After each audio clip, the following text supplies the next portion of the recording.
Thought I was on the wrong meeting for a minute there.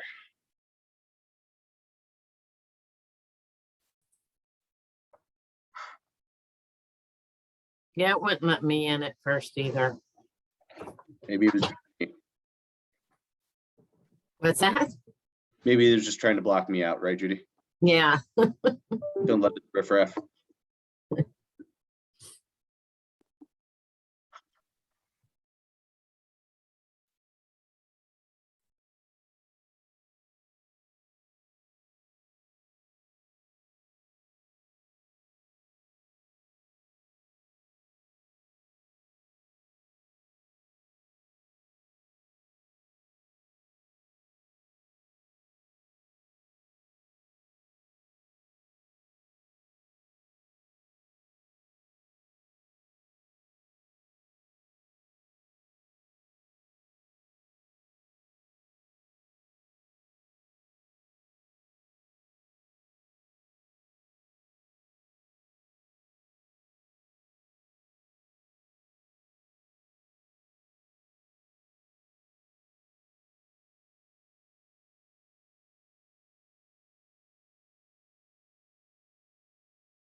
Nancy, are we waiting on anybody other than Matt?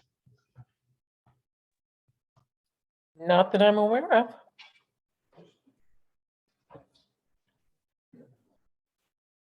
Matt's running a few minutes late.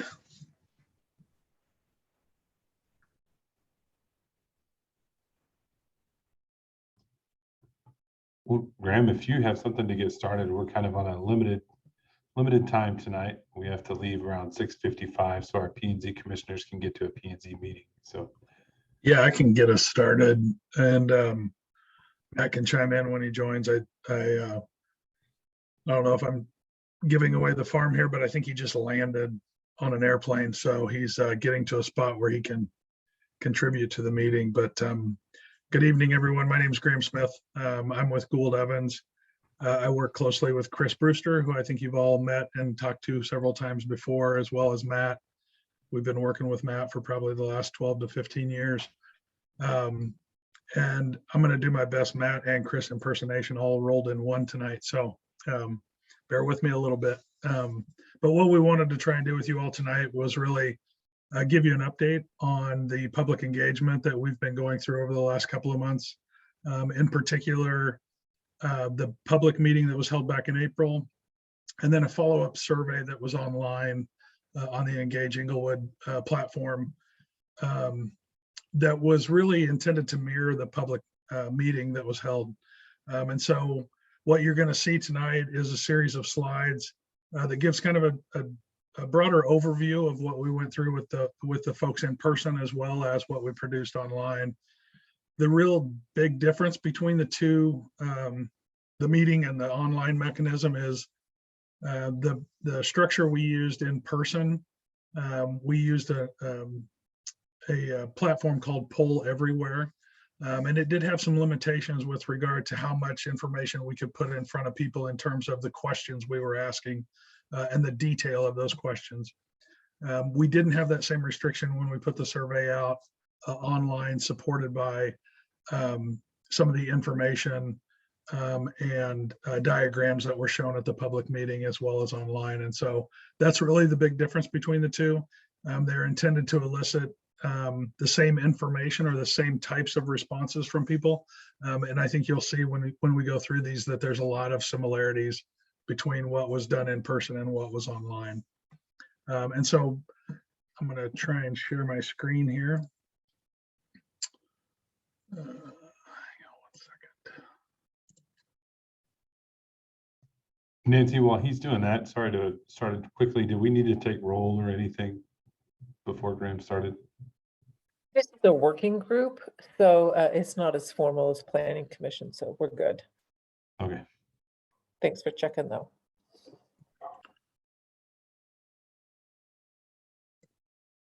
Okay. Let me see now if I can get this in the presentation. Can you all see that slide? And is it full screen? Yes, we can see it. Perfect, perfect.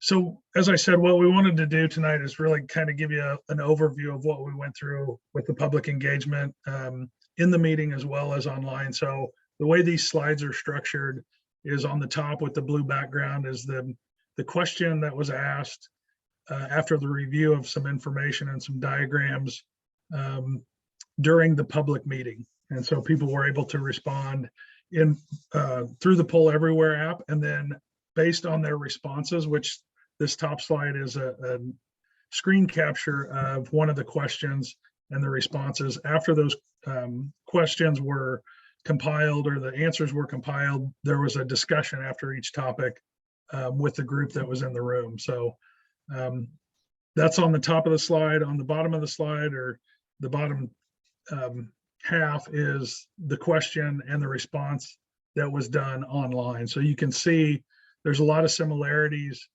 The question is identical. It's the amount of detail that we could provide in the question or in the answer, excuse me, online versus in person. And then the very bottom of the page, you'll see kind of our observations from the responses we gathered, and then what we are starting to understand about what it means to how we're going to address any code modifications. I know you guys have had a lot of conversations about a lot of these topics over the last several months. I think the one thing from a very high level is I think what we're hearing from the public, both in person and online, hasn't really altered some of the views and some of the discussions and the direction that you all have been discussing over the last several months. But there may be some nuances and some tweaks to it. The other thing I would add before we dive into this is compiling all of the information, because what you're going to see tonight here is kind of a subset, but compiling all of the questions and all of the information is something we want to do and get out to you. So that will be coming soon. So just to kind of go through these a little bit, question one was about parking under the guise of walkability in Inglewood. And so the question really is about how do we optimize parking? And so there were options from, reduce the minimum number of required parking stalls to set a maximum. There was this idea of what we've since been calling kind of a soft maximum, whereas you set a maximum number of parking spaces, but you have options in different contexts. So if you're in a downtown, or if you're along Broadway in that commercial corridor, or if you're in another context, those requirements may be able to flex with the uses and the amount of parking desired. And so you can see from the public at the meeting, there are really two options for them: reduce the minimums or set maximums with options. And then when we went to the survey tool, they really got into this whole idea of streamlining the opportunities for shared parking. So trying to get at that that optimization of parking, so that parking is not just being built because of the standard and is not being used. And so really what we started to observe through these results and these responses, because they are just a little bit different, is across the board, there was really this emphasis on sharing, or again, optimizing or efficiently using the parking wherever it's provided, and the opportunity for those to change within those different contexts. So a wider range of required parking depending on the services that are being served by that parking. So this idea of soft maximums again. So for us, as we start to look at how that might shape the code, looking at improving and expanding on approaches that are currently in the code, that may encourage sharing, that may reduce the parking minimums that are in there now, and those types of solutions.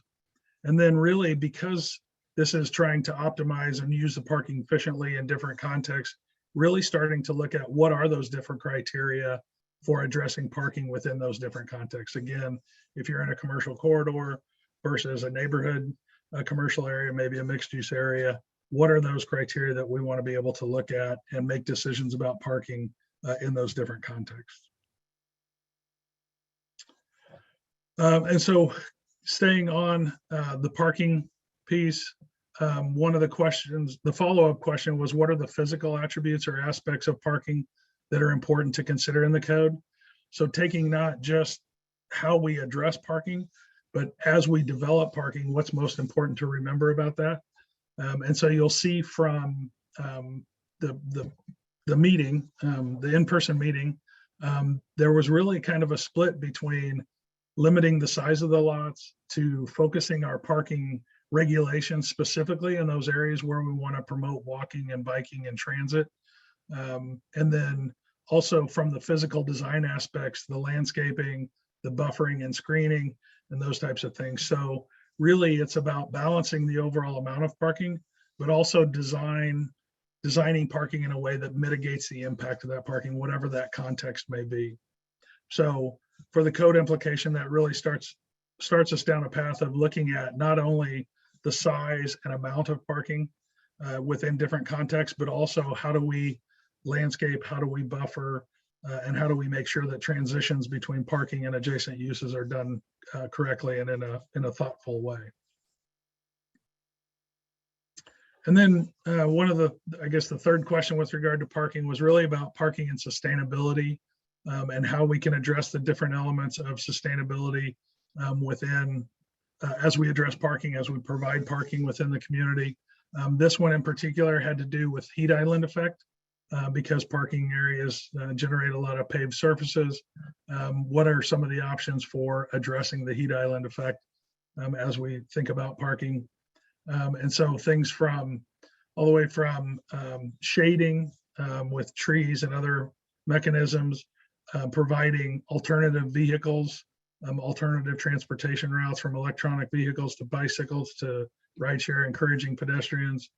And then also one of the ideas with sustainability was to improve the stormwater management and the green aspects of parking. And so as we worked through the public meeting, it was, as you can see from the top, it's not very visible, but the little green marks in the gray boxes, you can see it's everywhere from, do we just coordinate things that impact that?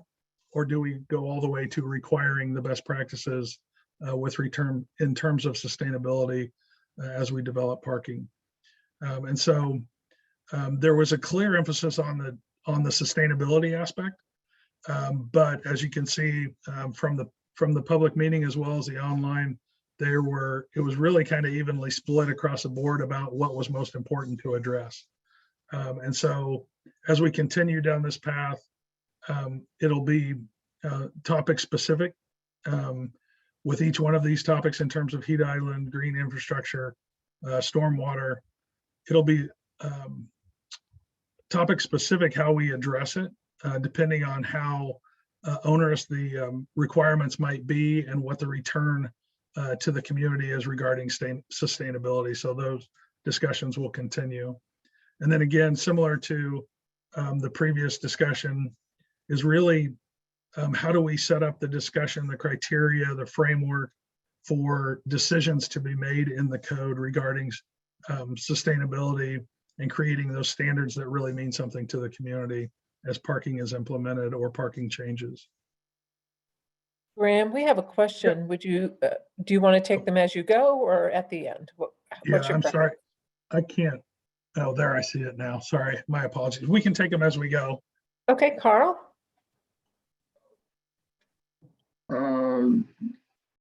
The chart is obviously not percentages.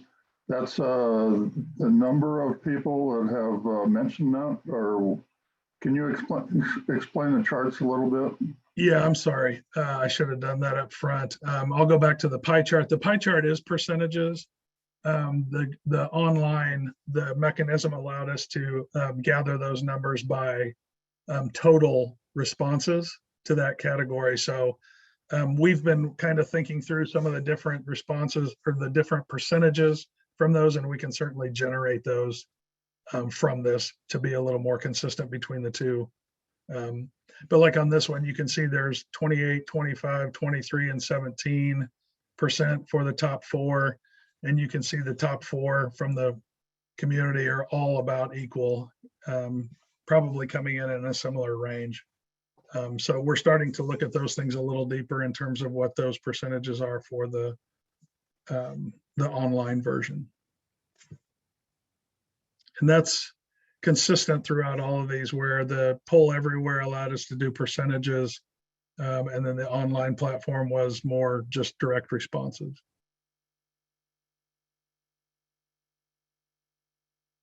Any other questions about that?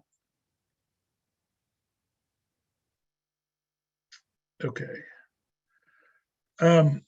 So then there were additional questions with regard to parking and sustainability, specifically about how rigorous, as I mentioned a minute ago, with one of our code implications at the bottom here, of how rigorous or how onerous we want to be with the requirement. And really that goes back to this, the top chart here, from anything from coordinating or identifying those non-code specific issues and making sure that they're coordinated to bring about sustainability, to enabling or removing the barriers in the current code, to implementing sustainable measures, to promoting, which is incenting those best practices to actually happen, all the way to requiring those best practices to happen and writing those as the standards within the code. And so we followed up with folks online in terms of what their desires were for, like on the top is heat island, on the bottom is stormwater management, and which options for addressing each one of these in terms of coordinating in green, enabling in yellow, promoting in purple, and requiring in this reddish color, what their desires were in terms of those different options. And so as we went through all of these with this additional detail, I think every one of them came out as require the best practice as the standard. But you can see some of these get split a little more evenly as you move down the line towards less restrictive standards on a few of these different items, particularly the one with regarding to stormwater on the bottom here. Yeah, Michael, you had a question? Or Michelle, I'm sorry. It's all run together. Sorry about that. I'm sorry, I had trouble logging in, so I'm catching up here. So how many people responded to the survey? Oh, that's one of the things that we've noticed about the survey is, and even the ones that we've got in here, some of them have, like if you look at the one on the bottom here, there's about 150 responses. There's the one on top has similar numbers, but there was one on a response here, like this one has over 200 responses. So it was really kind of inconsistent. What we found so far is that it's been a little inconsistent about what people chose to answer and how much detail they provided us, where there's over 200 answers here, but each one of these kind of deeper dives only got about 150. Okay, so that makes sense. So refresh my memory, because I think I might have even taken the survey, but I don't remember. Were people allowed to have more than one answer to all of these, or just some of these? That's a good question. I need to follow up with Matt about that. And if Matt's on, he can maybe answer that. Typically, the way we set these up, though, is that each individual computer, or not to be too technical, but IP address gets one opportunity to respond to the survey. Okay, so some of these differences in the numbers could be, like you said, people just picked which questions they wanted to answer and skipped others. Right. But we really don't know. Yes. Yeah. And, maybe they just didn't have an opinion about it, so they skipped it, or, they didn't feel as strongly about it, so they may have skipped it, and they only wanted to log on and respond to things that they were very, very interested in and not take the entire survey. So Would it be possible for people to take the survey and then the next day take the survey again? again, I'll have to ask Matt for the details, but typically we set it up, if they're taking it from the same computer, they cannot duplicate their efforts. If they went to a different computer, if they had multiple computers in their house, I think it takes a different profile maybe, then they would be able to do that. Okay, thank you very much. Sorry. Yep, sure. Actually, I can provide a bit of clarification on that if you'd like. You had to register. So people going in to take the survey had to register with an email address. So unless you did it under multiple emails, you would only be able to take it once. Okay, Perfect. And then I'll have a number for you, Michelle, on how many actually completed the survey, but that'll be a bit later. okay. Well, to me, it's important. I mean, if we really truly only had 150 people or maybe 200 people in the entire city of Englewood responding to this, I'm concerned about how valid, well, we obviously, if that's the case, then we obviously need more input before we make big decisions, so. But maybe not, who knows? I'll stop. Christine, I think your electronic hand was up first, so. Thank you. Sure. I do wish there's a way that the survey could be expanded or reopened to get more input. I don't know if that's possible in our process or not. I did hear some people say that because they had to write their name, they did not fill out the survey because I think they thought it would be held against them or their name would be released publicly or something like that. So maybe in the future, if we do a survey or if the city does any other surveys, they could specify, we are only asking your name to verify something like that. We won't keep or track your name, something like that, to give those people more assurance.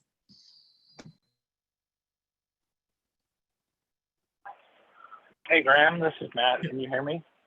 Yeah, we can hear you. Okay, good deal. I just wanted to make sure that folks understand that this is not intended to be a scientific survey. It's really intended to be questions that give us general feedback on an overall direction. So, to make sure that we're generally headed in the right direction. And so, I think what this tells us is more so that we're not crazy and we're not, completely off base as far as the overall approach goes.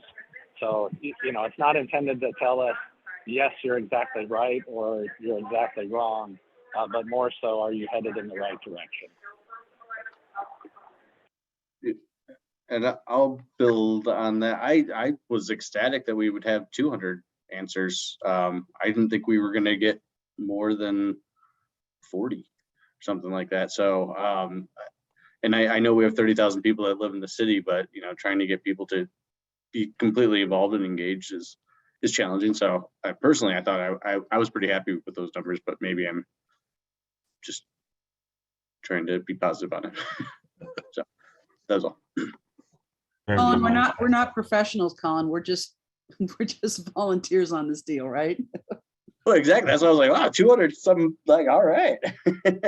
And this is Brian. So I've had the opportunity to work in cities of 260,000 and one of almost 400,000. And these numbers are great for this type of work. It doesn't have the appeal of like a parks master plan or something like that, where you're going to get a lot more responses. Code updates for our development code are usually, this is actually really good. And a lot of the discussion has been really on point with your citizens. So this is, I think, honestly, we're headed in a great direction.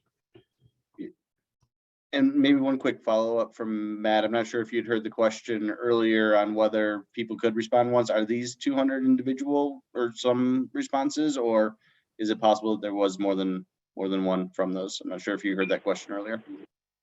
Yeah, I think it is possible that there could potentially be folks that, game the system and maybe provided more than one answer.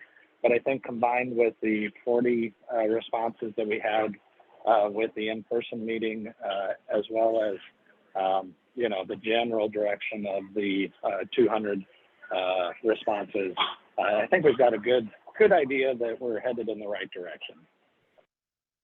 Great, thank you.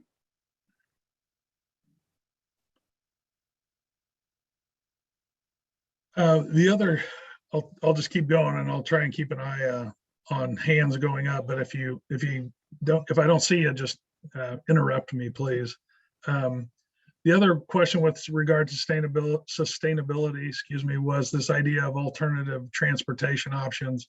And we talked about EV charging stations, bikes, peds, ride share, all of those things, and how much that should be you know, coordinated, enabled, promoted, or required. This was one of the few that really they shied away from the requirement and went more to the promoting in terms of allowing it to happen, making sure that we're providing incentives, whatever the incentives might be, whether it's better facilities, whatever that case is, that those things can happen easier. And then you can see it kind of tail off down to just coordination. So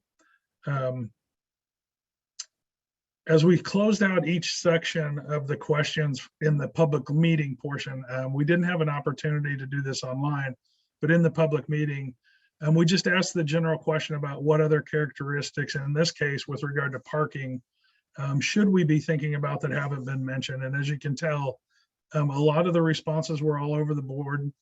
It's kind of, we knew parking would probably be the biggest word in the word cloud, but it's kind of interesting that near was the second. Interesting, not unexpected though. A lot of people like to park right where they're going. So, but you can see other things that kind of had more than one response in terms of security, streets, unsafe, overflow, buildings, things like that. So this was kind of, again, all over the board, and things we'll we'll continue to look at as we discuss parking going forward. Graham, we have a Christine. couple more Oh, yep. questions. Oh, sorry, Christine. Sorry, No, you're fine. I didn't see who was Thanks. first, so It was Christine. go ahead. Thanks. Can you back up just one slide? Yep. On that one, options like EV charging, for instance, and the prioritization for incentives rather than requiring. I think that the question couldn't get at the nuance of perhaps if we're talking about commercial development versus multifamily, because I would see a big difference there, where if you're going to the grocery store, you might not need EV charging, but if it's your apartment building, that's the only option you would have, and those people are renting, so they can't really add their own EV charger. So perhaps there's somewhere where we can read into the nuance of that question a little bit more than the data shows. Yeah, that's a great point. Carl? Kind of connected with that is the EV chargers. In the April 14th meeting, they mentioned the flexibility to be able to adjust the code in the future. And right now, the EV is starting to take hold. It's starting to be more common. So that may be have to go from promotion to a requirement. Is flexibility going to be part of the code? How it can be changed to change with time? Yeah, I mean, flexibility will definitely be part of the code. Changing that standard over time from something like more of a enabling or promoting to a requirement.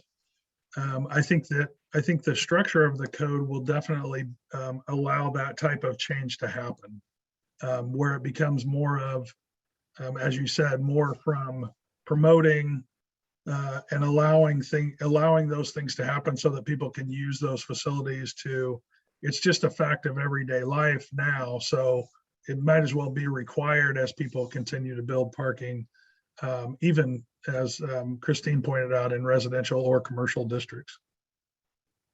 One more quick thing along that line is in the future, electric bikes or electric scooters could be a thing in Inglewood, and if they are, where are they going to park them, and how will they charge them if they need to charge them?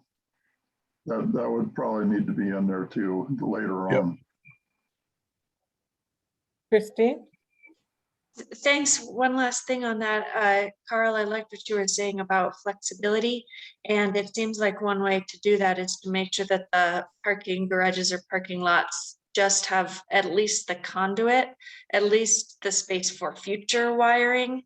I don't know that we need to require the actual charging stations. But if we at least have room to put in wiring in the future, then that seems to be key. That seems to be where we get the most cost savings upfront, while preserving flexibility. You know, I would just add to that, we've just as an anecdotal kind of story, I know the professions that deal with these, whether it's the conduit, whether it's the actual charging, or any of those facilities that tie into that, are already starting to think about that. Anecdotally, we did a small remodel on our house, and it happened to touch our garage. And our construction person asked us if we wanted our garage wired for EV charging. We don't have an electronic vehicle. We probably will someday. And so, you know, thinking short term, we decided not to do it, but we probably should have, knowing that it's coming. So the professions are already thinking about it. Michelle. Sorry, I have to remember to unmute. Good point there on charging stations. I do think we need to be keep in mind that just your everyday retail center, I don't think we need to have any charging stations there. There's, you know, the where we need charging stations is where in the residential part where people actually, you know, need to charge overnight or whatever that is. I don't think that, you know, Walmart needs to necessarily have charging stations, because the theory is you go in, you go out kind of thing. It's not for long term. Okay. Christine? Thanks. And I just thought to mention that there was a state law that just passed that requires multifamily and commercial over a certain square footage to have a certain percentage of EV capable and EV ready. So we'll have to make sure that our building code matches what the state says we have to do. That was HB 22-1218. Thank you. Colin? Cool.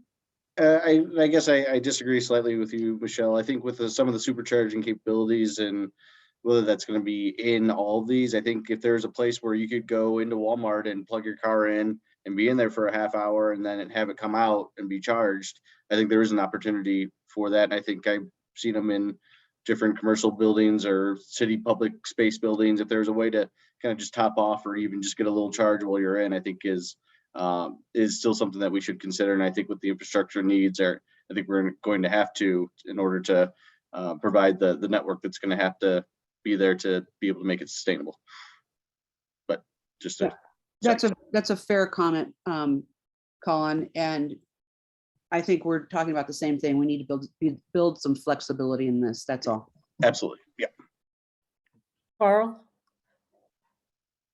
You'd have to be careful with that, because if you have an apartment building next to a Walmart, people that live in the apartments are going to plug their car into the Walmart plug and just let it sit there overnight. You have to pay for it though. You just need to be careful about how you do that.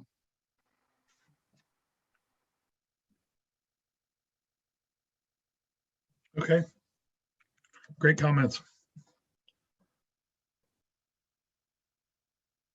Let's see, we went through the word cloud. So for some reason, I can't get my toolbar on top to leave me. So I'm gonna put it on the bottom. Nope, that didn't work either. Well, I don't know what I did to make this come back. There it is. Okay, so all of this, the parking even was tied to this idea of walkability. And so the other piece of the walkability discussion was around street design. And so when we talked about street design and how we encourage more walkability in Inglewood, the first question was, what are the most important elements? Or what are the design elements that are most important to encouraging walking? And as you can see on the top, that there was a lot all over the board kind of from the public in terms of at the meeting. And everything from an improved sidewalk network to landscaping and streetscaping, to on-street parking, to bicycle facilities. So really kind of the two pieces that came to light, and I think it's reiterated in the survey data, is not only the design of the facilities and the design of streets to accommodate pedestrians and make it comfortable with regard to street trees and things like that, the buffering of the cars, but also the multimodal aspect of the streets themselves. So accommodating different modes of transportation as well as parking on the street. And so for us, as we move forward and continue to talk about what that means for the code, it's really, again, about designing streets within the code that are appropriate for the different contexts. So taking the commercial core, the commercial corridor versus the town center versus a neighborhood. What are the context appropriate streets for those different areas? It also points to, because of the responses to the question, it also points to this greater emphasis on just public realm design in general. And when we say public realm design, that's streets as well as public spaces to encourage their use. And then because we're dealing with the public realm, the public rights of way, this also necessitates that the code updates, the code modifications are coordinated with the public works manuals and transportation plans for the city, so that they're not at crossroads with one another. So that's what we'll be continuing to discuss going forward. And then also, similar to the sustainability question for parking, the question with regard to street design was really about environmental impact. Again, how do we minimize the negative environmental impacts or maximize the positive impacts to the environment as we continue to encourage walkability and encourage public realm design or street design.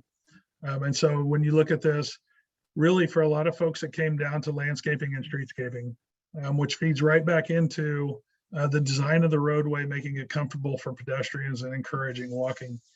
And so those landscape and streetscapes to encourage sustainability as well as walkability is a pretty clear priority, not only in the public meeting, but also reiterated in the survey, as you can see from the responses down below. But there's also additional benefits that people were thinking of in terms of green infrastructure, slowing traffic with reducing the overall street width to reduce the impervious pavement, and where you do have pavement, thinking about it in terms of providing pervious pavement so that we address stormwater and things like that. And so really, one of the things that we've talked about internally a little bit is starting to think about the street network as a green system. So not only encouraging walkability and making it comfortable for people, but also making it an environmental asset for the community.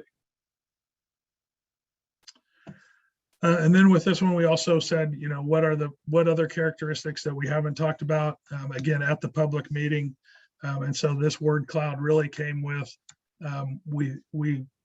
we could have guessed that with walkability, sidewalk would probably be the biggest one, but then we started getting into words like bus, lanes, the width of the streets, snow, main street, storm, drainage. So all of those things that go into and are impacted by the design of the streets, and really starting to look at those from a contextual approach to the different areas of the community. And then the rest of the survey really dealt with housing. I'm sorry, the rest of the meeting and the rest of the survey really dealt with housing and the different types of housing that were discussed. I think you all have discussed them quite a bit. So going into the public, we wanted to get their feedback on a similar kind of discussions regarding the different types of housing that are appropriate, where those types of housing might be appropriate, and then what's important about their design. And so the first question was around accessory dwelling units. This is one where the people in the room took a little bit different approach or a little different view towards ADUs than those online. When we asked the question in the meeting, they were very supportive of ADUs, as were the survey respondents, but they were really looking at how do we be more proactive about encouraging ADUs, reducing barriers citywide to allow ADUs to occur throughout the community. And then the second highest response was that strategic approach, permitting ADUs, but in some cases we may need to limit their development, or in some cases how many are developed. Whereas on the survey, most people felt like permitting ADUs, but only in specific cases, that kind of lighter shade of green, which you can match to the up top that got about the third most responses from the people in the room. And so there was a lot of support for ADUs in general. There was just some differences of opinion on how those should be regulated throughout the community and encouraged. So what we're starting to think about, and kind of the discussions we're starting to have, is going beyond just the R1C and going beyond the R1C, excuse me, and allowing all ADUs in all R1 districts with existing detached homes. And so at that more modest scale of R1 zoning district, can we pair up the ADUs with the existing detached homes? And then revisiting the conditions for ADUs and any unintended barriers or consequences that are in the code currently that might keep ADUs from happening. And we'll get into some of the design elements of ADUs that we need to be thinking about as we move forward here in just a minute.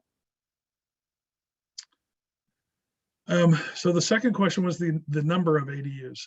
Should some lots be allowed to have more than one accessory dwelling unit? In general, in the meeting, the response was only on larger lots. So example was more than 9,000 square foot lot, you could potentially have more than one ADU. And that was somewhat agreed upon in the survey. However, their top priority was limiting ADUs to one per detached house throughout the entire community. And so again, a little bit difference of opinion, but again, general support for ADUs. And then, as I said, the online response had more concern about the more than one ADU or multiple ADUs. And so this has really started to help us understand some of the criteria, some of the discretion that needs to be built in the code for where appropriate thresholds for the number of ADUs might be appropriate. Some ideas that we might be able to bring back to this group and other groups to discuss if different number of ADUs are appropriate in different contexts. And then the other part of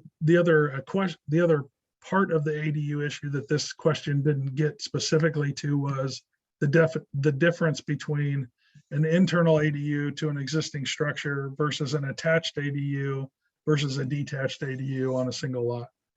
And so that's something that we'll be discussing more as we move forward. And Graham, I just want to chime in. We've got about 12 minutes left. Oh, wow. Holy cow. I apologize. I'm taking too long with these. This is the question, though, about what are the important things to regulate when integrating ADUs. And you can see really the two biggest concerns, both on the survey and in the public meetings, had to do with parking and really the size of the structure.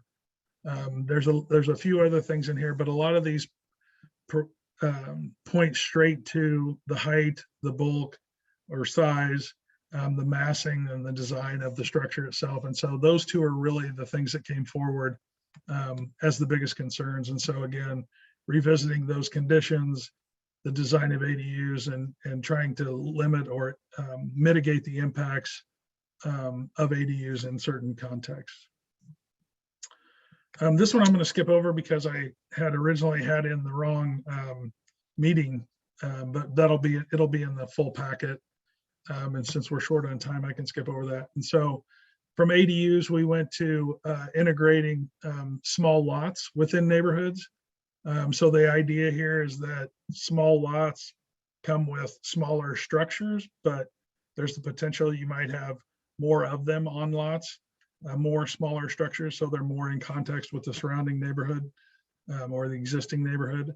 So again, some of the major concerns are with, similar to ADUs, some of the major concerns with small lots are parking and the size of structure that goes on those. And so trying to understand the relationship between the size of the lot and the size of the structure is going to be important.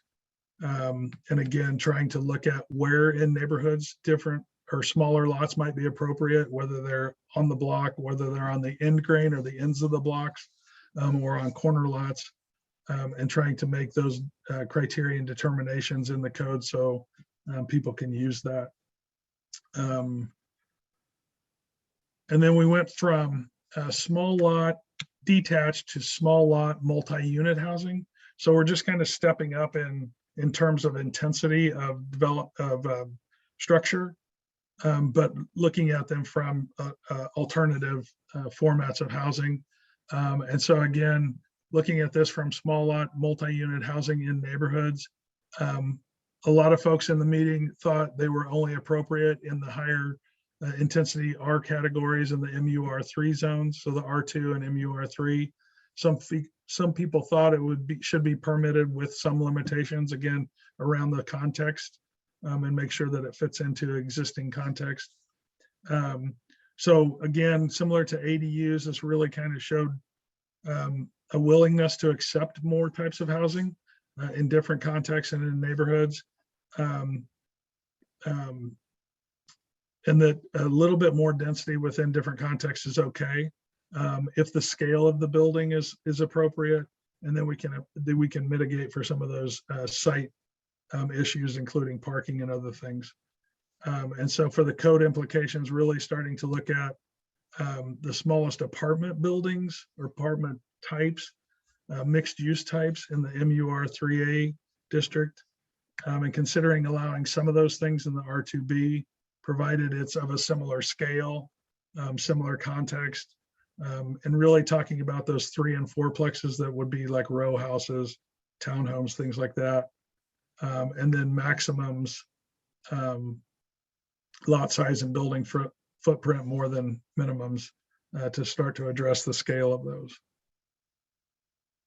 And so when we talked about those different housing types, we started to ask, what is it about the design of those elements, the site design, building design, those types of things that are important to regulate when we're integrating these different types into neighborhoods.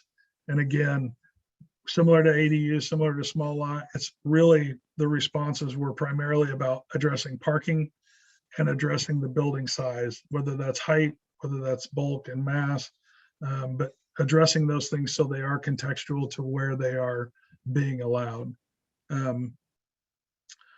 And so similar to the previous, improving MUR3 districts for multi-unit and mixed-use projects, rezoning to these districts because they're not widely used right now, and particularly around transit and TOD areas.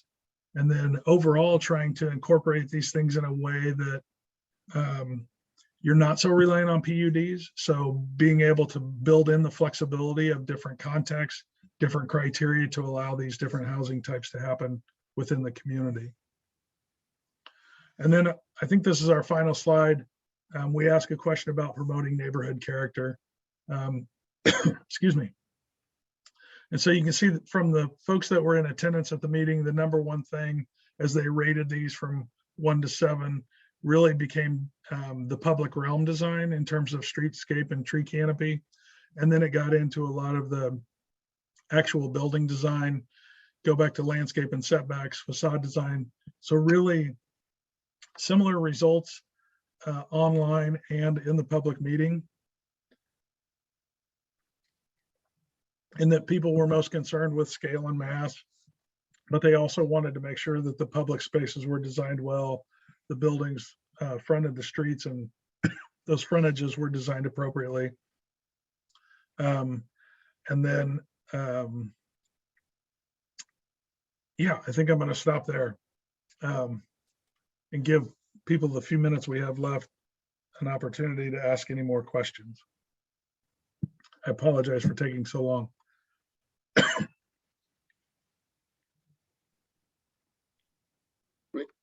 I guess maybe what's next then? So we've got all this information.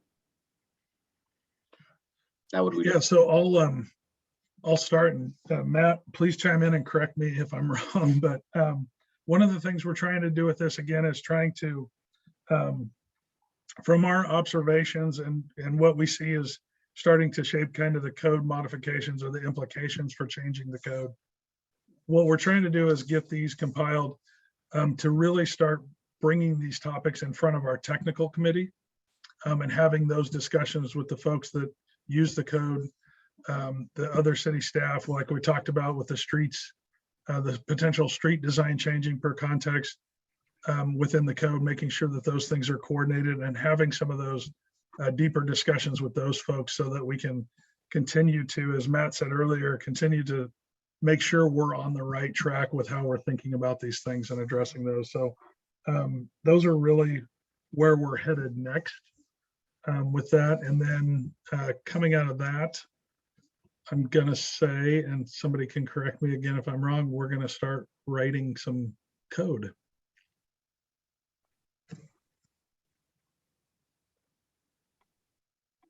Matt, is that, I don't know if Matt had to drop off or if he's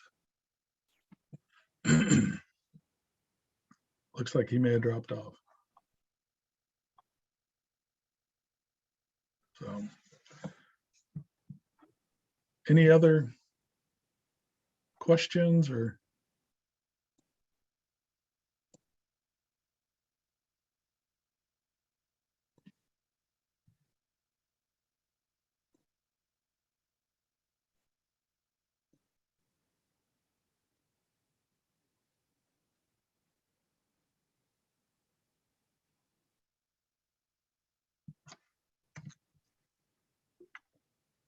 We actually have about 3 minutes left if anybody has a question.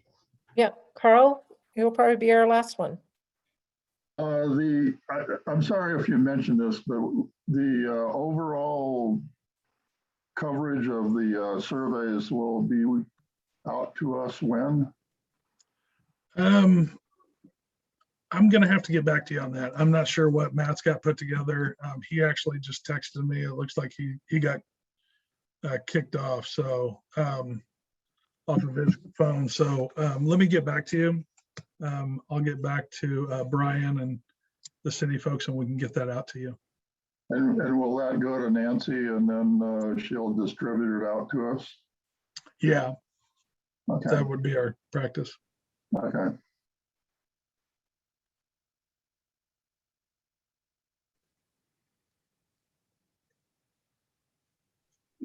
I appreciate the summary that you provided, Graham. It was, like I said, I really was excited by the number of folks that we had participating. So some great information, some great work. Yeah, and I would just put a plug in that for those of you that weren't at the public meeting, it was a really, really good conversation about a lot of these topics. So it was well attended, and the conversation was really a lot more detailed than what I've seen at most public meetings.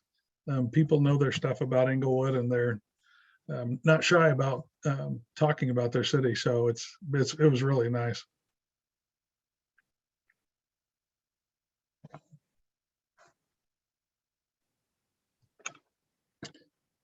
All right. Well, Oh, go ahead, Graham. Well, I was just going to say thanks for taking the time tonight, and I'm sure if you have any questions, Brian and Nancy and other folks can relay those to us, or however we need to get them, and we can continue to engage in the discussion. So Yeah, and we'll get everyone the packet, survey packet as soon as we can. Thanks for everybody's attendance, and we appreciate your inquiries. And if you get any more, please reach out to us. And for planning and zoning commissioners, we'll see you again here in a few minutes.